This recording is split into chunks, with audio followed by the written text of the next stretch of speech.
Welcome to ప్రజా చైతన్యం. అందరికీ నమస్కారం. ఈరోజు ఒక ఇంట్రెస్టింగ్ టాపిక్ తోటి మీ ముందుకు వచ్చామండి.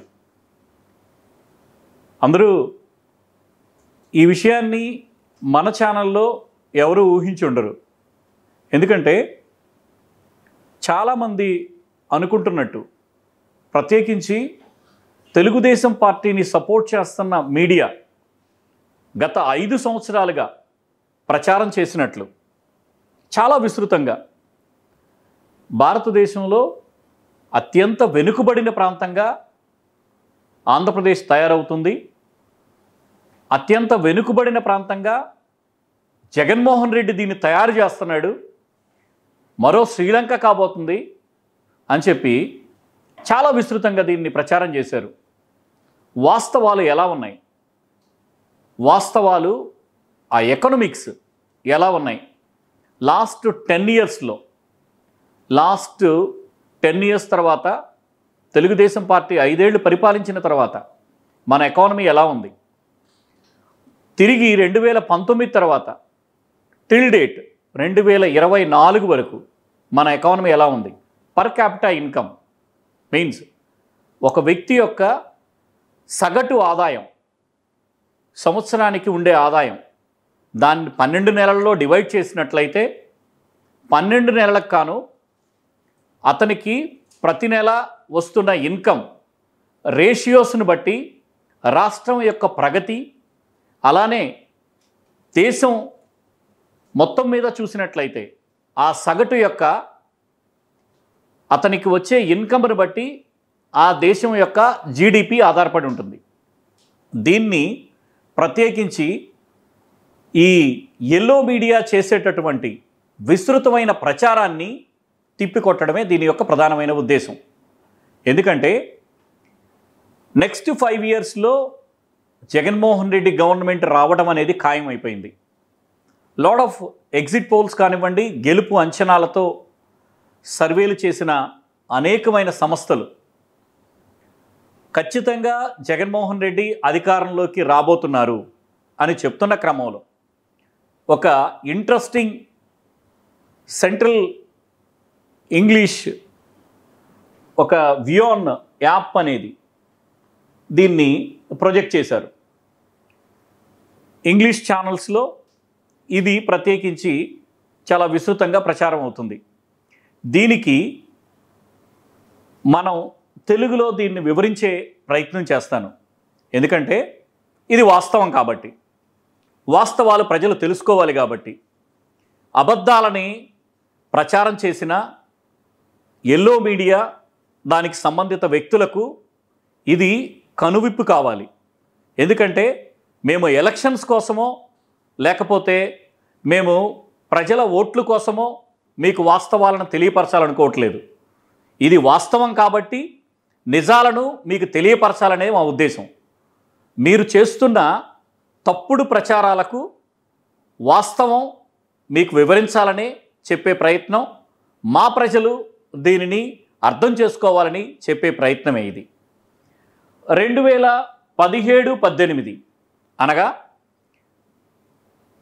చంద్రబాబు నాయుడు గారి చివరి రోజులు, చంద్రబాబు నాయుడు గారి పరిపాలనకు ఇక 2019లో తెరపడటానికి దగ్గరగా వస్తున్న రోజుల్లో ఆంధ్రప్రదేశ్ ఎకానమీ యొక్క పరిస్థితి ఎలా ఉంది, ఇది డాలర్స్లో వివరించారు. $1680,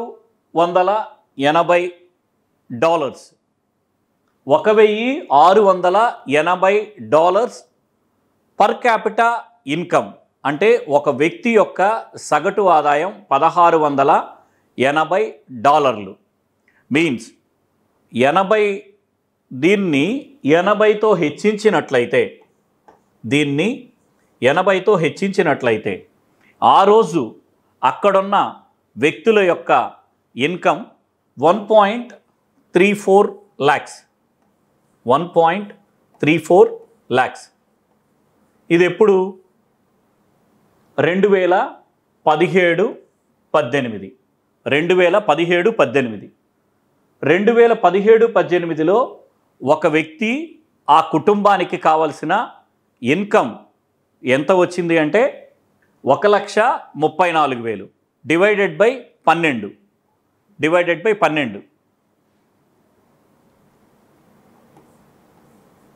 1.34 divided by 12 per month 1.34 divided by 12 11,200 అతని ఇన్కమ్. ఒక వ్యక్తి యొక్క సాధారణ ఇన్కమ్ ప్రతి నెల అతనికి వచ్చిన ఆదాయం సగటున ఒక కుటుంబానికి వచ్చిన ఆదాయం 11,200 రూపాయలు. ఇక జగన్మోహన్ రెడ్డి గారి పరిపాలన 5 ఏళ్ల అనంతరం లేదా జరుగుతున్న కాలంలో జగన్మోహన్ రెడ్డి గారి పరిపాలన చివరి వరకు వచ్చినప్పుడు 22-23 మధ్యలో 20-21 2 ఫైనాన్షియల్ ఇయర్స్లో ఆర్థిక సంవత్సరాలలో ప్రత్యేకించి కోవిడ్ సంక్షోభం ఎంతలా మనల్ని పట్టి పీడించిందో ప్రేక్షకులకు తెలుసు. ఆ కోవిడ్ సంక్షోభంలో కూడా ఎకానమీ ఎంతగా బూస్ట్ అయిందో ఇక్కడ తెలుస్తుంది. సంక్షోభం అనంతరం కోవిడ్ సంక్షోభం అనంతరం ఇది $1,680 ఉన్న ఆంధ్రప్రదేశ్ పర్ క్యాపిటా ఇన్కమ్ $2,670కి $70 పెరిగింది. Means into 80. $1 is equal to 80 రూపాయలు. కాబట్టి ఇది వచ్చిన మొత్తం 2,13,000. 2,13,000 పెరిగిందా తగ్గిందా? ఇది 12 నెలలకి డివైడ్ చేసినట్లయితే 17,800. 17,800. ఇప్పుడు ఒక సాధారణ లెక్క 17,800 పెద్దదా 11,200 పెద్దదా? ప్రేక్షకులు సరిగా అర్థం చేసుకోవాలి. 17,800 పెద్దదా 11,200 పెద్దదా? Difference of amount per capita ఇన్కంలో 6,600. 6,600 ఆల్మోస్ట్ 30% గ్రోత్. నార్మల్గా Indian growth is around 10-11%. But ఆంధ్రప్రదేశ్లో గ్రోత్, మళ్ళీ చెప్తున్నాను, నార్మల్గా ఇండియన్ ఎకానమీలో గ్రోత్, ఇండియన్ జీడిపిలో గ్రోత్ నార్మల్గా 10-11% ఉండగా ఆంధ్రప్రదేశ్లో ప్రత్యేకించి 30% గ్రోత్ పర్ క్యాపిటా ఇన్కంలో నమోదు చేసింది. ఇది వాస్తవం. కానీ ప్రచారంలో ఎన్ని గోబెల్స్ ప్రచారం చేస్తున్నారంటే ఆంధ్రప్రదేశ్ ఎకానమీ పడిపోయింది. ఆంధ్రప్రదేశ్ ఎకానమీ పడిపోతే ఒక్క అమ్మాయికో అబ్బాయికో అమ్మఒడి ఇచ్చే పథకాన్ని మేము ఎంతమంది పిల్లలు ఉంటే అంతమందికి వస్తారని ప్రచారం ఎలా చేశారండి? ఆంధ్రప్రదేశ్ ఎకానమీ పడిపోలేదు. ఆంధ్రప్రదేశ్ ఎకానమీ గ్రోత్ రేషియో చాలా ఫాస్ట్గా గ్రో అవుతుంది. నిజానికి చెప్పాలంటే ఇండియాలో చాలా ఫాస్ట్గా గ్రో అయ్యే 5 రాష్ట్రాల్లో మనం చాలా ముందుంటాం. ఎందుకంటే ఇక్కడ education is the key sector.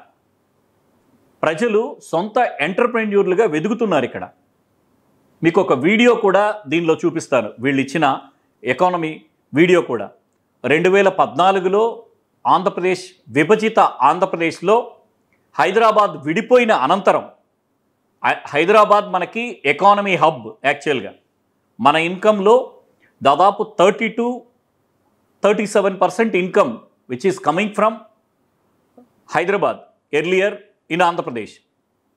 ఉమ్మడి ఆంధ్రప్రదేశ్ రాష్ట్రంలో మనల్ని ప్రత్యేకించి 30-37% ఇన్కమ్ రేషియో మనకి హైదరాబాద్ నుంచి ఉండేది. అలాంటి హైదరాబాద్ని మనకి తలలేని మొండాన్ని చేశారు పాలకులు. రాజశేఖర్ రెడ్డి గారు ఉంటే ఒకవేళ జరిగి ఉండేదా? రాజశేఖర్ రెడ్డి గారు ఉంటే ఒకవేళ ఈ విభజితం అనేది జరిగేదా? మేమేమి ఎలక్షన్స్ కోసమో లేకపోతే ప్రజల్ని రెచ్చగొట్టడానికో మేము మాట్లాడట్లేదండి. దయచేసి మా బాధను అర్థం చేసుకోండి. అయినా సరే ఇక్కడ సమర్థవంతమైన పరిపాలన, సమర్థవంతమైన నాయకత్వం, నాయకుడు ప్రజలకి అందిపుచ్చుకున్నట్లు రాజశేఖర్ రెడ్డి గారి వారసుడు జగన్మోహన్ రెడ్డి గారు వచ్చారు. అత్యంత కష్టకాలమైన కరోనా సంక్షోభాన్ని సమర్థవంతంగా ఇక్కడి నాయకత్వం, ప్రజలు దాన్ని సమర్థవంతంగా తిప్పికొట్టగలిగారు. ఎకానమీ బూస్ట్ అయింది. ఎట్ ద సేమ్ టైం 2023 వచ్చేసరికి ప్రజల నుంచి వచ్చిన డబ్బుని తిరిగి ప్రజలకు అందిస్తూ ఆ ఎకానమీని బూస్ట్ చేయటంలో జగన్మోహన్ రెడ్డి గారు సఫలమయ్యారు. ఆయన సఫలమైన కారణంగా ఈ ఎకానమీ ఇలా కనపడుతుంది. 30% growth in matter of 5 years. It's not a joke. ఏ రాష్ట్రంలోనైనా ఇది చాలా మంచి గ్రోత్. మీరు అవునన్నా కాదన్నా ఇది వాస్తవాలను తెలియజేయాలనే మా ఉద్దేశం, వాస్తవాలను తెలియజేయాలనే మా ఛానల్ యొక్క ఉద్దేశం. ఇక ఒక మంచి గ్రోత్ వీడియోని కూడా మీ ముందు ప్రజెంట్ చేయాలని ఆశపడుతున్నాం. ఆ గ్రోత్ వీడియోని మనం చూద్దాం. Shifting focus to India now, elections were held in the southern state of Andhra Pradesh on May 13th. The state has been electing 175 legislators and 25 members of parliament simultaneously since the year 1999. Right. Andhra Pradesh యొక్క ఎలక్షన్స్కి చేసిన కారణంగా, elections అయిపోయిన సందర్భంగా ఒక ఈ beyond vote 24 in India పాలినామిక్స్ అని చెప్పి ఒక స్పెషల్ స్టోరీని వీళ్ళు ప్రజెంట్ చేశారు. 175 అసెంబ్లీ స్థానాలకు మరియు 25 పార్లమెంటు సెగ్మెంట్స్కు ఎలక్షన్స్ జరిగిన కారణంగా ఏ విధంగా ఆ పోలరైజేషన్ ఉంది, ఆంధ్రప్రదేశ్ యొక్క సమగ్ర చరిత్రని వీళ్ళు వివరించారు. విభజించిన ముందు ఆంధ్రప్రదేశ్, విభజించిన తర్వాత ఆంధ్రప్రదేశ్ ఎకానమీ కూడా వీళ్ళు వివరించడం జరిగింది. ఒకసారి వారి మాటల్లోనే విందాం. Once the dominant state down south, Andhra Pradesh was split in 2014 to create Telangana. Now that split continues to reverberate through the state's political economy till date. Our next report telling you more. Once upon a time, Andhra Pradesh towered over other southern states, thanks to its varied geography, strong demography, and robust economy. The southern state was on its way to economic glory. But then everything changed in 2014. The separation of the Telangana region dealt a body blow to its ambitions. Overnight Andhra Pradesh 2014 వరకు coastal మరియు తెలంగాణతో కలిసిన ఆంధ్రప్రదేశ్ రాష్ట్రాన్ని ప్రజలు చూశారు. ఇది సమగ్రంగా, సమర్థవంతంగా 42 ఎంపీలతో ఉన్న రాష్ట్రం ఇది. అప్పుడు ఆంధ్రప్రదేశ్ రాష్ట్రాన్ని విభజించడం జరిగింది. తెలంగాణకి ముందు ఆంధ్రప్రదేశ్ రాష్ట్రం గురించి ఈ వీడియోలో వివరిస్తున్న పరిస్థితి. lost its financial cash cow Hyderabad to Telangana, and with that a large chunk of its tech-driven revenue. Andhra Pradesh continues to highlight alleged economic injustice due to the 2014 split. The local administration blames the separation of Hyderabad for the low services sector contribution. Without Hyderabad, the state has become largely rural in demography and agrarian in nature. హైదరాబాద్ని విభజించిన తర్వాత లేదా తెలంగాణని వివరించిన తర్వాత, తెలంగాణని separate చేసిన తర్వాత ఎంతగా ఆంధ్రప్రదేశ్ ఎఫెక్ట్ అయిందో చెప్పిన వీడియో. సర్వీస్ సెక్టార్స్ హ్యాస్ బీన్ క్లియర్గా పాడైపోయింది. సర్వీస్ సెక్టార్కి ప్రధానంగా ఉన్నటువంటి హైదరాబాద్ని మనకి దూరం చేసిన పరిస్థితి. ఇక డెమోగ్రఫీ టర్న్ ఇంటూ రూరల్ సెగ్మెంట్స్కి మన ఎకానమీని టర్న్ చేసుకోవాల్సి వచ్చింది సడన్గా. రూరల్ సెక్టార్కి మన ఎకానమీ ఎక్కడి నుంచి బూస్ట్ చేసుకోవడం ఆవశ్యకమైంది. గత్యంతరం లేని పరిస్థితుల్లో రూరల్ సెక్టార్ని మనం అభివృద్ధి చేసుకోవాల్సిన తప్పనిసరి పరిస్థితి ఆంధ్రప్రదేశ్కి తయారైంది. And this, the state government argues, has negatively impacted the per capita income of Andhra Pradesh. Its overall economy per capita income సడన్గా హైదరాబాద్ మన దగ్గర నుంచి డిసపేర్ అయిపోవటం వల్ల పర్ క్యాపిటా ఇన్కమ్ తగ్గిపోయింది. అంటే హైదరాబాదులో ఒక వ్యక్తి 10 లక్షలు సంపాదించే వ్యక్తి ఉంటాడు.